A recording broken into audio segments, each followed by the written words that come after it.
नमस्कार, मेरा नाम सौरभ सविता है। द खबरनामा आप देख रहे हैं। मेरे पीछे कि आप बड़ी सी घड़ी देख रहे होंगे, बड़ा सा टावर देख रहे होंगे। आप सोच रहे होंगे कि हम भारत में नहीं मौजूद हैं, हम ब्रिटेन की राजधानी लंदन में मौजूद हैं और मेरे पीछे लंदन का क्लॉक टावर है। लेकिन आपको जानकर हैरत होगी, ना हम लंदन में मौजूद हैं, ना हम ब्रिटेन में मौजूद हैं। हम मौजूद है भारत में ही। भारत में कहाँ मौजूद है? उत्तर प्रदेश में। और उत्तर प्रदेश में कहाँ मौजूद है? उत्तर प्रदेश की औद्योगिक नगरी कही जाने वाली कानपुर में। और मेरे पीछे आप क्लॉक टावर टाइप का देख रहे हैं। क्लॉक टावर नहीं, कानपुर की मशहूर लाल इमली है। लाल इमली, और ये अब लग रहा होगा आपको देखने में कि लंदन का क्लॉक टावर है, ब्रिटिश डिजाइन में बना हुआ पूरा है। ये तो आपको लग रहा होगा कि लंदन का है क्लॉक टावर, लेकिन ये लंदन का नहीं है ना, उत्तर प्रदेश का ये लाल इमली है। बहुत मशहूर लाल इमली हुआ करती थी। 1876 में इसकी स्थापना हुई, लेकिन इसके बाद इसकी बदहाल स्थिति लगातार दिन प्रतिदिन बढ़ती गई, जिसके बाद इसे 11 साल पहले बंद कर दिया गया। अब इसमें ना वुलन और ना क्लॉथ और ना यहाँ कपड़े बनते हैं। आपको जानकर आश्चर्य होगा कि यहाँ पर जब 1876 में इसकी स्थापना हुई तो यहाँ से जो कपड़े बनकर जाते थे, यहाँ का जो वुलन बनकर जाता था, ये पूरे देश ही नहीं विदेशों में भी इसका एक्सपोर्ट होता था। अमेरिका सहित यूरोप के कई देशों में यहाँ से कपड़े बनकर जाते थे। रूस, अमेरिका, ब्रिटेन, तमाम देशों में ये यहाँ के वुलन कपड़े जाते थे। बहुत ज्यादा इसकी महत्व था इस लाल इमली का, लेकिन इसकी लगातार बदहाल स्थिति बढ़ती चली गई और अंतवागतवा हुआ ये कि 11 वर्ष पहले इसे बंद कर दिया गया। अब आपको बताते हैं कि लाल इमली कानपुर का एक सियासत का बड़ा मुद्दा भी बन चुका है, क्योंकि उत्तर प्रदेश में 10 विधानसभा सीटों पर उपचुनाव होना है, जिसमें 9 विधानसभा सीटों पर उपचुनाव की चुनाव आयोग ने घोषणा कर दी है। उसी को लेकर सीसामऊ विधानसभा, जहां पर हमारी मौजूदगी, यहाँ पर भी चुनाव होना है। लाल इमली जो ये मौजूद है, ये सीसामऊ विधानसभा में आती है और लाल इमली सियासत में बहुत बड़ा मुद्दा बन गया है। कानपुर की सियासत में बहुत बड़ा मुद्दा बन गया है। योगी आदित्यनाथ ने कुछ समय पहले कहा था कि लाल इमली कानपुर में, जो कानपुर की शान है, इसे शुरू करा दिया जाएगा। इसमें जो कपड़े पहले बनते थे फिर पहले की तरीके से फिर दोबारा बनने लगेंगे। लेकिन सियासत में लोगों के दावे बहुत होते हैं, लेकिन जितना कहा जाए उतना करते तो है नहीं। लाल इमली 11 साल पहले बंद हो चुकी है। 2005 से लेकर 2011 तक इसे सुधारने की काफी कोशिशें हुई। नीति आयोग ने इसको लेकर काफी बजट भी आवंटित किया, लेकिन इसकी बदहाल स्थिति सुधारी नहीं गई। पहले की बात की जाए तो यहाँ पे 10,000 से ज्यादा लोग काम करते थे। घड़ी है, आप देख रहे हैं पीछे क्लॉक टावर के रूप में। इस घड़ी से देखकर लोग यहाँ पे आसपास के लोग घड़ी को देखकर समय की भी जानकारी कर लिया करते थे, क्योंकि 1876 में इतनी ज्यादा घड़ियां नहीं थी भारत में, तो ये बड़ी सी घड़ी लगी थी। तो आसपास के काफी क्षेत्रों में इस घड़ी से देखकर लोग समय का अंदाजा लगा लेते फिर कितना समय हो गया है। और यहाँ पे जब लोग काम करते थे तो 24 घंटे इस मिल में काम होता था। जब शिफ्ट चेंज होती थी, सायरन बजता था, तो सायरन जब बजता था तो यहाँ के 2 से 3 किलोमीटर के एरिया में सायरन की आवाज सुनाई पड़ती थी। लोगों को पता चल जाता था कि लाल इमली में शिफ्ट चेंज हो रही है, अब दूसरे कारीगर आएंगे, पहले के जो कारीगर हैं वो छुट्टी पे जा रहे होंगे। तो यहाँ सायरन बजता। तो लाल इमली का बहुत प्राचीन इतिहास भी है। और लाल इमली की थोड़ी बात की जाए तो लाल इमली से जो कपड़े बनकर जाते थे, जो वुलन बनकर जाता था, वो सियाचिन और लद्दाख में बैठे हमारे जवानों के लिए भी जाता था, क्योंकि यहाँ का जो वुलन बन के जाता था वो बहुत ज्यादा सुरक्षा कवच लोगों को प्रदान करता था। तो बहुत ज्यादा जो यहाँ के कपड़े थे, अमेरिका और रूस में बहुत ज्यादा इन कपड़ों की डिमांड हुआ करती थी। जो लाल इमली है, अब लाल इमली सीसामऊ विधानसभा में जो उपचुनाव होना है, यहाँ पे साख का सवाल भी बन गया है, क्योंकि लाल इमली योगी आदित्यनाथ ने जब कहा कि इस लाल इमली को दोबारा से शुरू कर दिया जाएगा, तो अखिलेश यादव ने पलटवार किया कि योगी आदित्यनाथ की सरकार 10 साल से क्या कर रही थी, लाल इमली को क्यों नहीं शुरू किया गया। 11 साल से लाल इमली बंद है, केंद्र सरकार ने लाल इमली के लिए क्या किया। तो लाल इमली इस बार सीसामऊ विधानसभा के लिए बहुत बड़ा मुद्दा बन गया। क्योंकि उत्तर प्रदेश में चुनाव होने हैं, तो लाल इमली का कितना बड़ा मुद्दा बनेगा। इस सीट पर समाजवादी पार्टी लगातार 25 वर्षों से यहाँ से समाजवादी पार्टी का विधायक बन रहा है। इरफान सोलंकी वर्तमान में समाजवादी पार्टी के विधायक थे, लेकिन 7 साल की सजा प्राप्त होने के बाद उनको इस्तीफा देना पड़ा। अब समाजवादी पार्टी ने उनकी पत्नी नसीम सोलंकी को चुनावी मैदान में उतारा है। तो भारतीय जनता पार्टी ने भी अपने प्रत्याशी की घोषणा नहीं की है। मायावती भी अपनी प्रत्याशी की घोषणा करेंगी, क्योंकि मायावती ने भी कहा है कि 10 विधानसभा सीटों पर उनके प्रत्याशी भी होंगे। क्योंकि बीएसपी पहले उपचुनाव लड़ती नहीं थी, लेकिन अब की बार बीएसपी ने भी कहा है उपचुनाव में उनकी पार्टी चुनाव लड़ेगी। तो मायावती का प्रत्याशी कौन होगा, इस पर भी सबकी नजरें होंगी। क्योंकि सीसामऊ विधानसभा की बात की जाए तो यहाँ पे 40 से 45% तकरीबन मुस्लिम मतदाता हैं जो इस विधानसभा का रुख तय करते हैं। तो यहाँ पे ब्राह्मण मतदाताओं की तादाद भी अच्छी खासी है।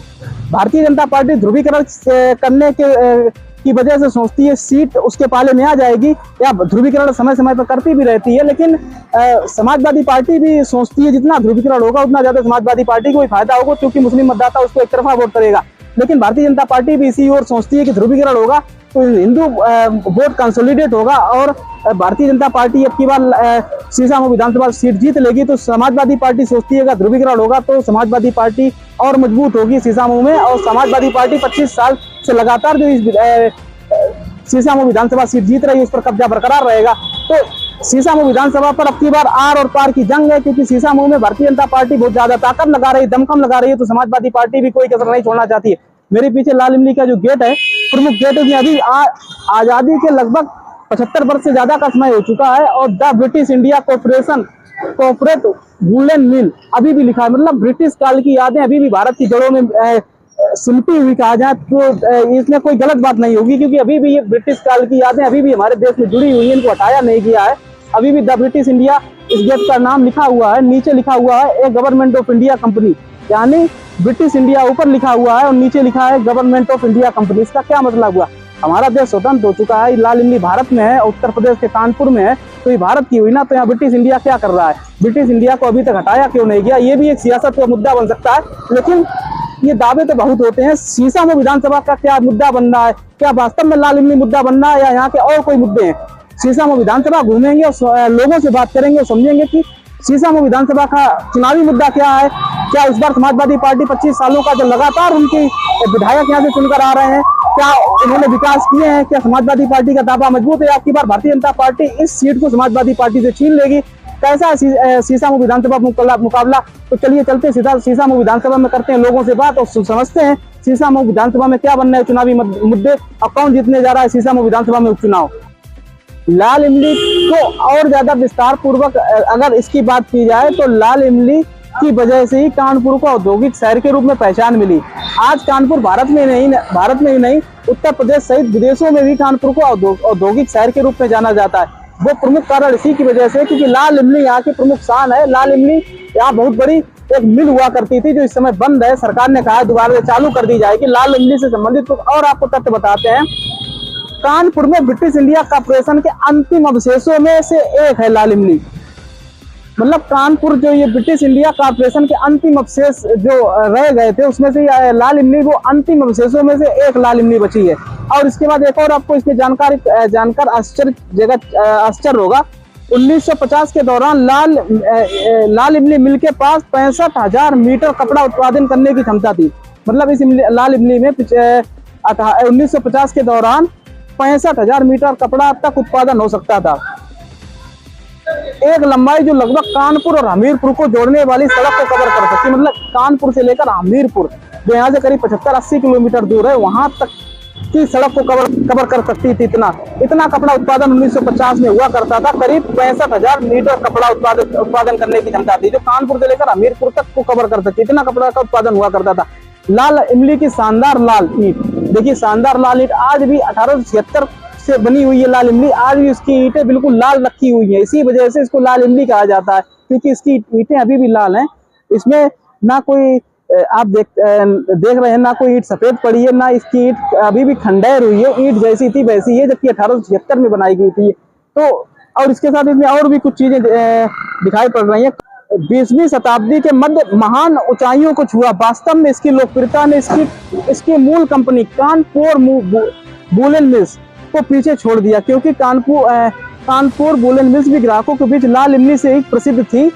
तो चलिए पहले कभी यहाँ के बने वुलन और कंबल अपने देश भारत में ही नहीं विदेशों में भी एक्सपोर्ट होते थे। यहाँ से बने वुलन कंबल अमेरिका सहित रूस तमाम यूरोपीय देश में भी जाते थे और इसी की वजह से लाल इमली बहुत ज्यादा प्रसिद्ध हुई, जिसके बाद इसे लोगों ने नाम रख दिया।